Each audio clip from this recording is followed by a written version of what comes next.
Hey guys, I'm just going to do these notes right quick, and then once you've copied down the notes into your notebook, then you can work on the assignment, okay? Uh, 2.1 has to do with complex numbers, and what you're going to find is that, well, when you've got a quadratic like this, it says, where does the function y equals x times x minus 3 cross the x-axis? If you look, it crosses at x equals 0 and at x equals 3. And then when we're finding this, we're finding the zeros, which are the y values when, the x values when y equals 0. Okay? Now, it says, how can we solve for these algebraically? If you're trying to solve for when y equals 0, then you want to know when that equals 0. And so, if x were to equal 0, then because this equals 0, 0 times negative 3 is 0, so one of my answers is 0. And if this were to equal 0, this whole term, so if I think about what minus 3 gives me 0, it's positive 3. So if x were to equal 3, then that would equal 0, and 0 times 3 is 0. So my two answers are 0, because 0 times anything is 0, and then 3, because 3 minus 3 is 0. Okay?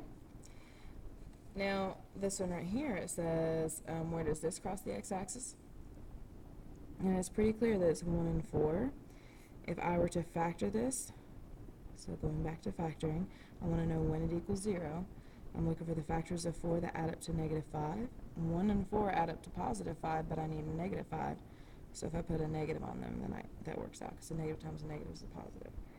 So I've got x minus 1 and x minus 4. And that equals 0 when x equals positive 1, because 1 minus 1 equals 0. And when x equals positive 4, because 4 minus 4 is 0.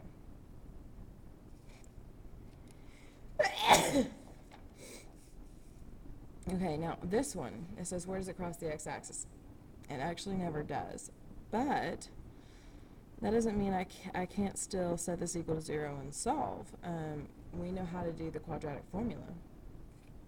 And you learned the quadratic formula before. X equals negative b plus or minus the square root of b squared minus 4ac over 2a, where those are coming from ax squared plus bx plus c equals 0. The leading coefficient, the coefficient of the linear term, and the constant. So in this case, a is 1, b is negative 4, and c is 5. X equals opposite b, which is positive 4, plus and minus the square root of b squared negative 4 squared minus 4 times a times c all over 2 times a, which is 1. And if you simplify this, negative 4 squared is negative 4 times negative 4, which is positive 16, minus 4 times 1 times 5, which is minus 20. And so you have this situation right here where you have the square root of a negative number. Okay, now, you were told a long time ago that the square root of a negative doesn't exist, and it doesn't exist in the real plane, but it actually does exist as a concept. It's a negative number, or it's a negative underneath the square root, which is a complex or imaginary number. Okay? And what we do to deal with that, when you have the square root of 4, negative 4, that's like saying the square root of negative 1 times the square root of 4. And this, we know, is 2, but this is the new thing.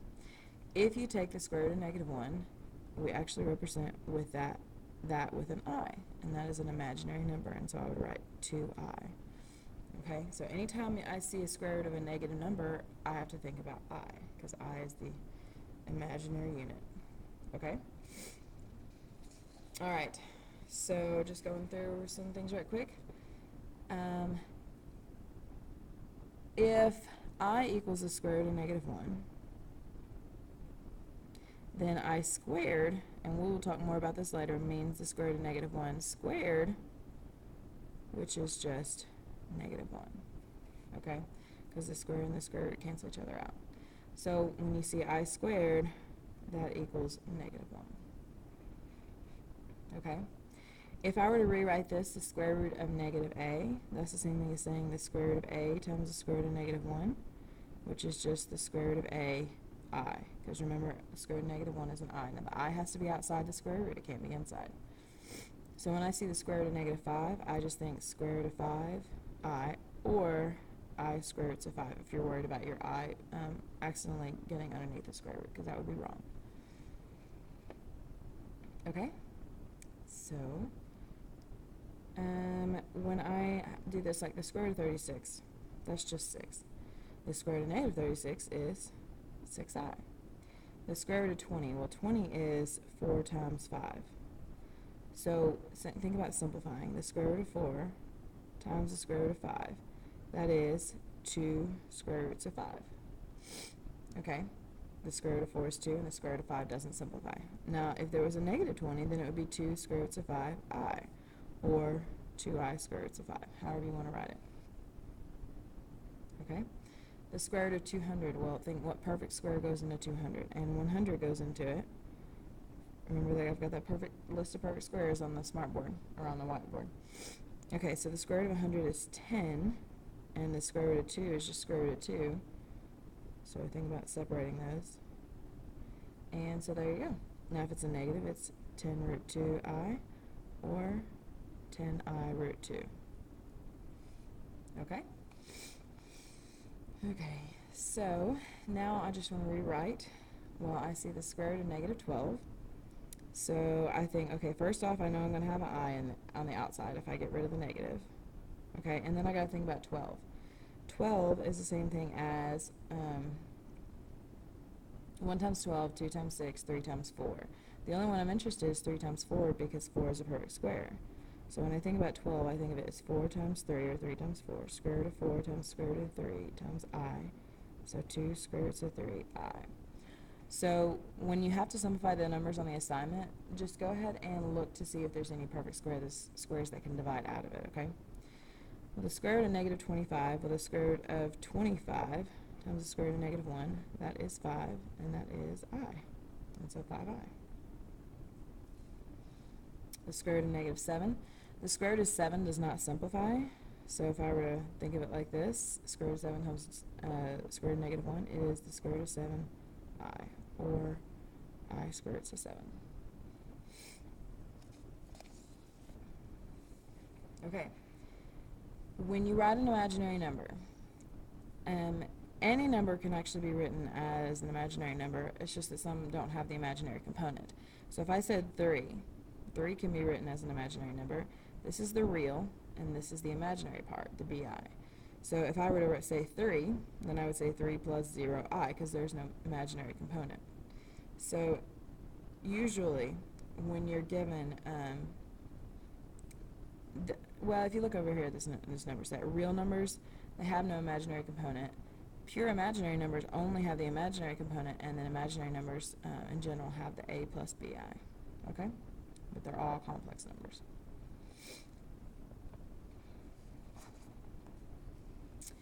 It says, in the complex number plane, the point AB represents the complex number a plus bi. So basically, if I ask you to graph a complex number, just pretend like we're graphing a regular thing, only this is the real and this is the imaginary.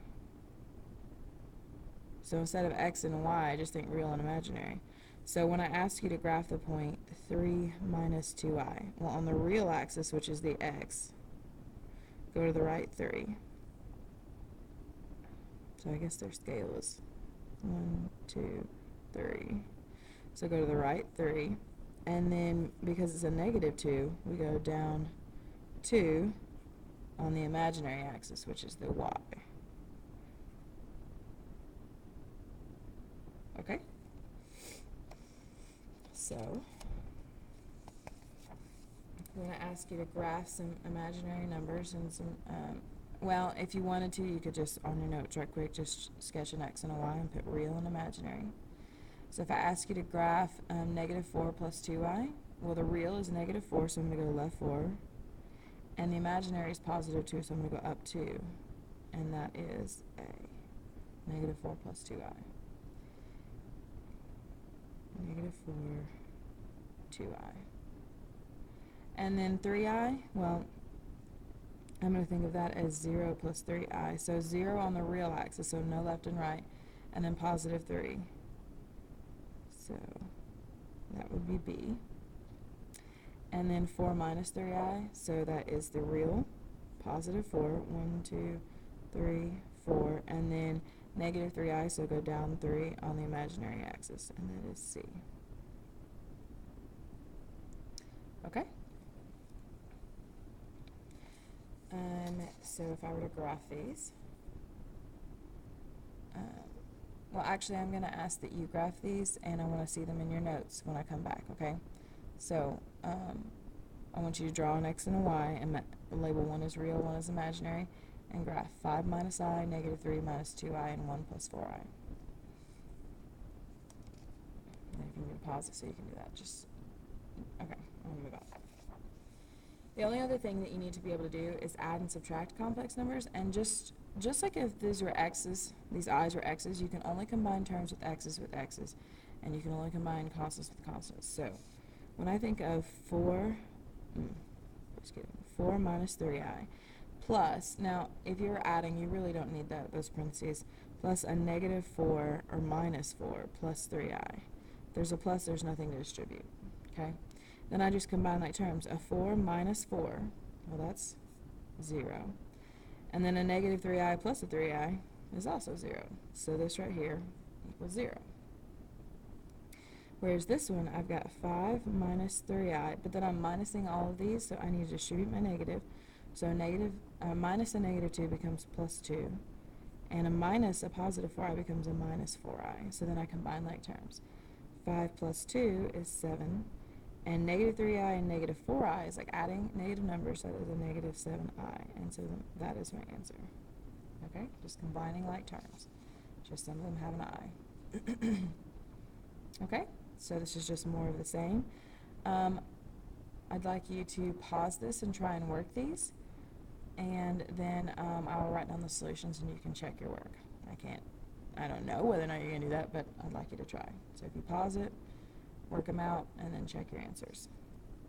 You should get a 7 and a negative 3 is a 4. Negative 2i plus I is a negative I, so negative 1i.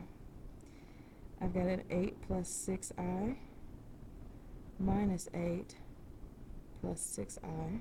Distribute my minus sign. That's 0. That's 12i. So my answer is 12i.